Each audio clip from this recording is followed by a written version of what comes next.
কোনো প্রকার খরচ ছাড়া বাসায় বসে স্লাইম অ্যাক্টিভেটর বানানোর জন্য আমাদের লাগবে পানি, খাবার লবণ এবং ডিটারজেন্ট পাউডার। শুধুমাত্র এই তিনটি উপকরণ দিয়েই আমরা অ্যাক্টিভেটর বানাতে পারি। প্রথমে একটি বাটিতে পরিমাণ মতো পানি নিয়ে সামান্য পরিমাণে লবণ দিয়ে ভালোভাবে মিক্স করে নিতে হবে।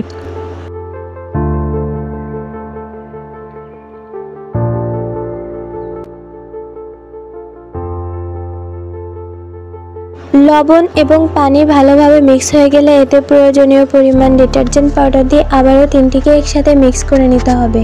ডিটারজেন্ট পাউডারের দানা দানা ভাবগুলো চলে না যাওয়া পর্যন্ত এই তিনটিকে মিক্স করতে হবে।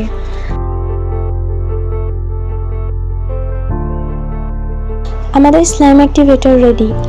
আমার একটি শেষ হয়ে যাওয়া ঘামের কৌটার মধ্যে আমি আমার স্লাইম অ্যাক্টিভেটর তুলে নিচ্ছি। এভাবে তোমরা ঘরে বসে কোনো প্রকার বাইরের খরচ ছাড়াই স্লাইম অ্যাক্টিভেটর তৈরি করতে পারবে। স্লাইম অ্যাক্টিভেটর বানানোর প্রসেসটা যদি তোমাদের ভালো লাগে তোমরা অবশ্যই বাসায় ট্রাই করবে এবং ভিডিও ভালো লাগলে একটা লাইক করে চ্যানেলটা সাবস্ক্রাইব করে যাবে। Bye bye.